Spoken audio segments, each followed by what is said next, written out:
Pwede yung diretso. Oo.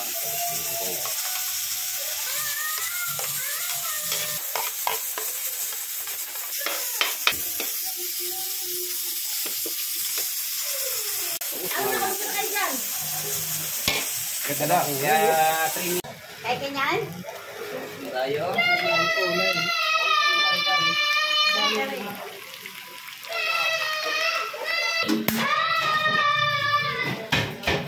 Opo. Yan. Yan. Sitaw. Patay nga, patay. Ay talaga. Ay, naku po. Sige, yan. Ang sarap-sarap niya. Diba?